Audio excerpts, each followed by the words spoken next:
Hello friends, I am Sonali. I am here to explain you the biology chapter number 6, life processes.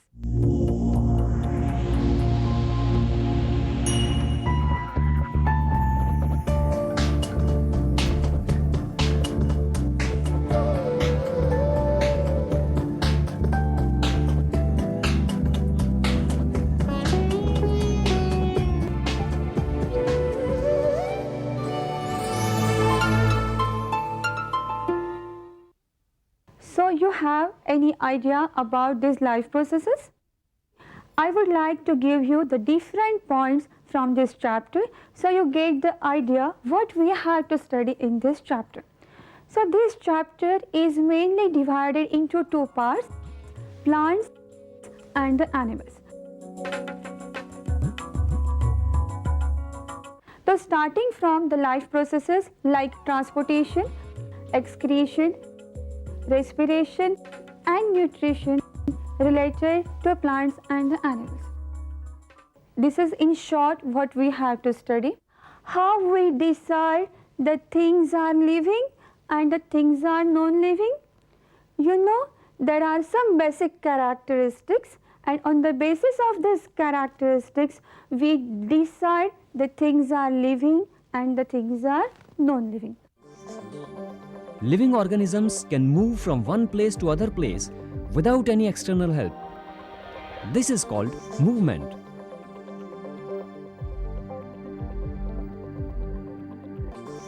Plants cannot move from one place to other, but they show movement in the form of growth. They show stimulus response. Non-living, for example, stone. Can they move from one place to other? No. That's why they are non-living. Though water also shows movement, but it's not alive. Why? Because water doesn't show the basic characteristics like nutrition, respiration, transportation, excretion, etc. Therefore, they are non-living. So you know, all the living organisms, they are made up of small units, and these small units, they are known as cells. And you already studied in the 9th standard what is the cell.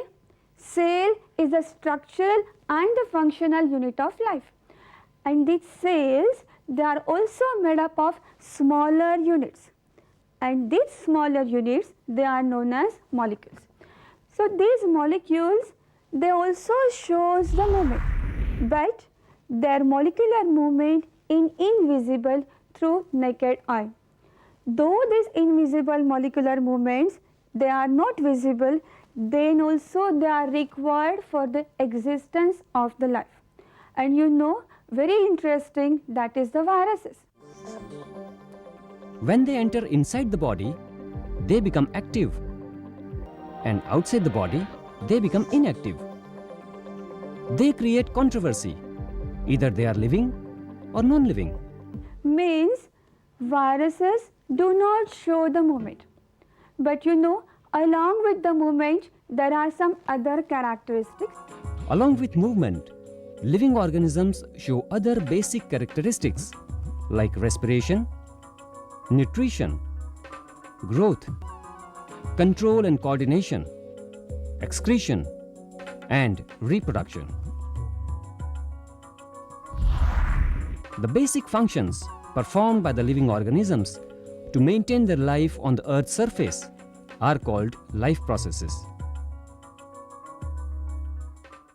Please concentrate on the definition, because whenever the question is in the paper, that time you have to write the definitions in proper words. Respiration is the process of releasing energy from food. Oxidation and reduction reactions take place during respiration. Now you know that once the food is entered inside the body, many chemical reactions are taking place. Some of the oxidation and reduction reactions are taking place, and these reactions are helpful to oxidize the food. Once the food is get oxidized, the energy is released and that energy is utilized for all over the body.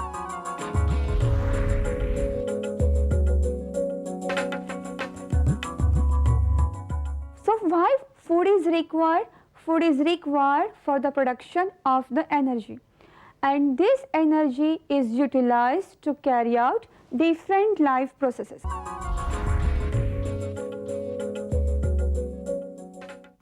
Amoeba is a unicellular organism. So what happened? They having only single cell, and that single cell come in contact with the environment. So only diffusion is sufficient in case of amoeba. So you know what is the definition of diffusion? You already studied in the 9th standard. Diffusion means the transfer of movement from one place to the other place, means from higher concentration to the lower concentration. So in amoeba, simply diffusion is sufficient. In multicellular organisms, only diffusion is not sufficient. But why? What is the reason behind this? You know that the multicellular organisms, they are made up from different types of tissues, and these tissues, they having special function. Transportation in plants takes place through different tissues. Xylem tissue is responsible for the transfer of food, and for water conduction, phloem tissue is present in plants. While in higher animals, circulatory system is present for transportation of blood. Some byproducts are released during the time of respiration and nutrition, such as ammonia, urea, and uric acid. Storage of such substances is harmful for the organism, and therefore it is necessary to remove them. Removal of such harmful and unnecessary substances from body is called excretion. And the next point, that is definition of nutrition. Intake of nutrients and utilization of nutrients by an organism is called nutrition. Then again question, what are nutrients? Nutrients are the substances available to the organisms from the surroundings and used as a source of energy. What are the examples of nutrients? Carbohydrates, proteins, lipids, minerals, and salt.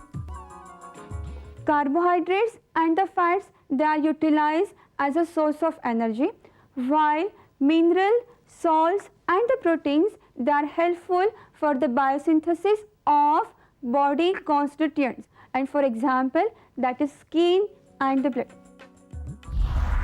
Now you know the definition of nutrition. Nutrition is mainly divided into two types: autotrophic nutrition and heterotrophic nutrition. The name itself indicates autotrophic nutrition. Auto means self and the trophy means nutrition. Autotrophic nutrition is the mode of nutrition in which organisms prepare their own food by using simple inorganic materials. And the organisms shows the autotrophic nutrition, that organisms are known as autotrophs, and for example green plants. While heterotrophic nutrition, the name itself gives the meaning of that. Heteros means other, and again trophy means nutrition. Heterotrophic nutrition is the mode of nutrition in which organisms cannot prepare their own food. They have to depend on other for their food. Human beings, can we prepare our own food material? No, we have to depend on other. Therefore, that type of nutrition is heterotrophic, and the organisms, they are known as heterotrophs. But this heterotrophic nutrition is also shows three types: parasitic, saprophytic and holozoic. Please concentrate.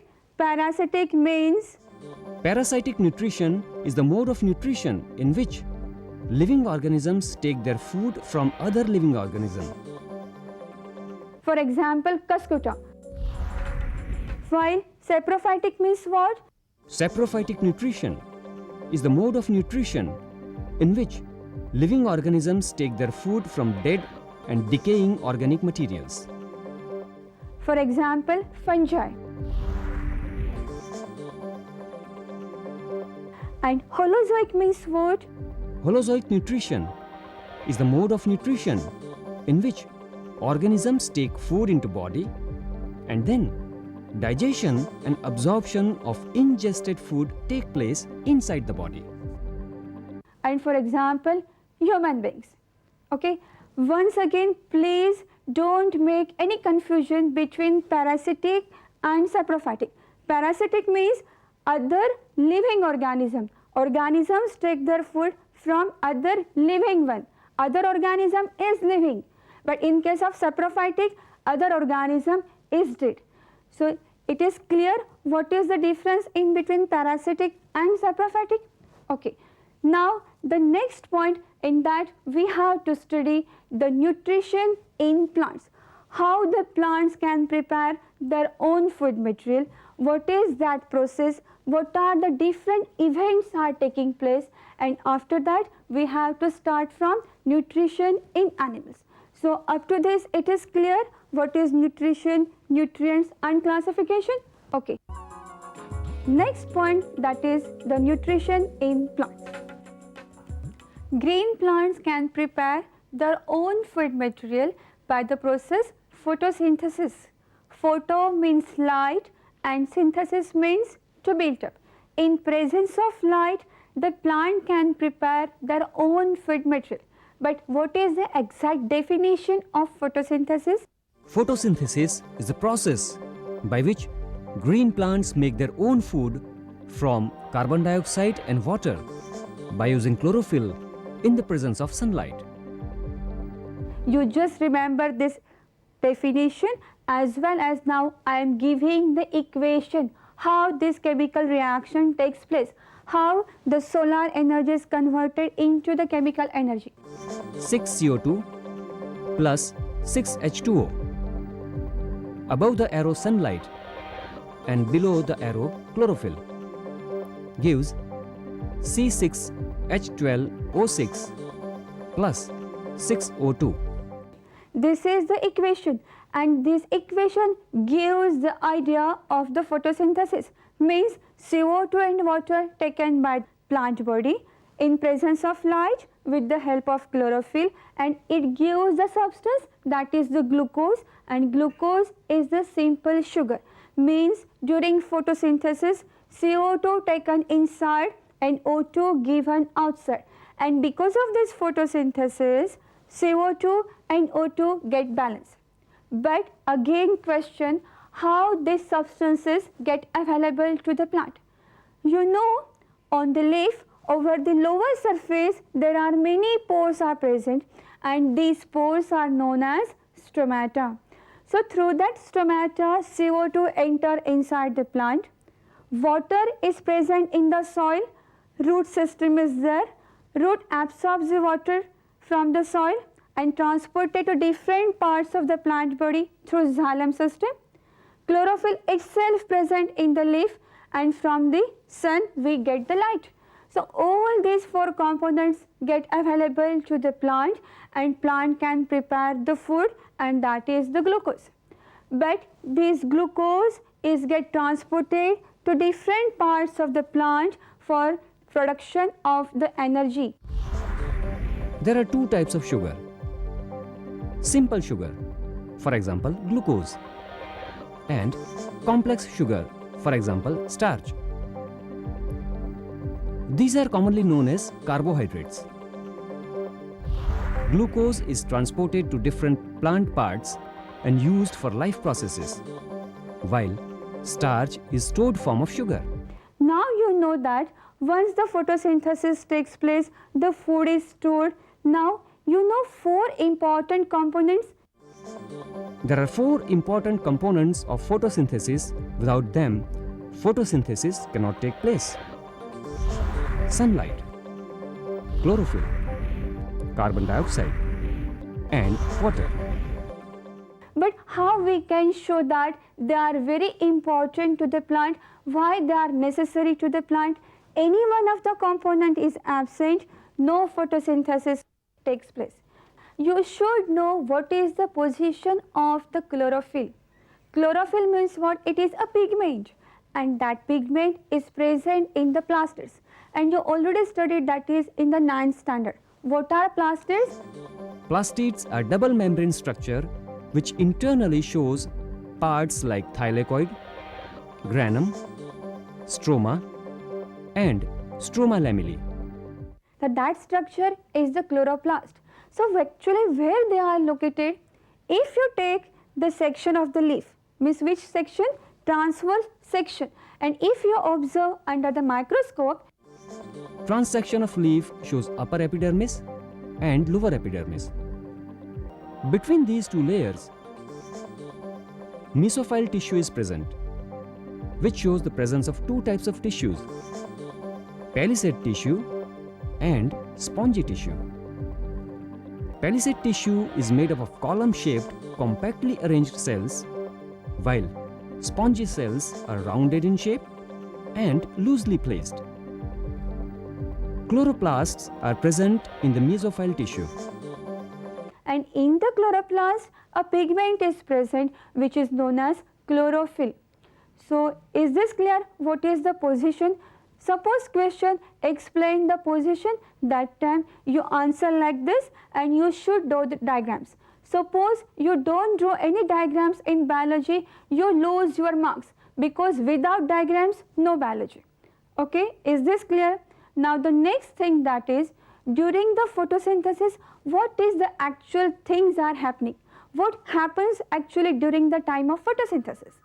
During the time of photosynthesis, mainly 3 events are taking place. Please remember these. What are the 3 points? Absorption of sunlight energy by chlorophyll, conversion of light energy into chemical energy, and splitting of water molecules into hydrogen and oxygen. And the third one, reduction of carbon dioxide to carbohydrates. Hydrolysis of water is also known as photolysis of water. Photo and lysis. Lysis means breakdown and photo means light. In presence of light, water get breakdown into oxygen and hydrogen, and this reaction is also known as Hill reaction. HILL, that is the name of scientist, and this name is given to this reaction. And after the second step, the third step is that reduction of CO2 by the hydrogen and forms the glucose, that is the carbohydrate sugar. Okay, this is the end product of the photosynthesis. But it is not necessary to carry out all these reactions immediately one after the other. For example, desert plants. What happens in desert plants? You know that desert plants absorbs CO2 during night time, and they produces an intermediate substance, and that intermediate substance acted upon by sunlight by absorbing the energy during the next day. Chlorophyll absorbs the sunlight during the next day and the further processes will take place. So what we studied in today's class, simply I give you some points so you remember it very easily. Recap. Today we learnt difference between living and non-living, characteristics of living organisms, definition of life processes, definitions of respiration, transportation and excretion, definition of nutrition and nutrients, different modes of nutrition, nutrition in plants, the process of photosynthesis, its equation, steps of photosynthesis, 4 important components of photosynthesis, location of chloroplast in TS of leaf, structure of chloroplast. We will meet in the next class with some interesting points. Okay friends? Bye.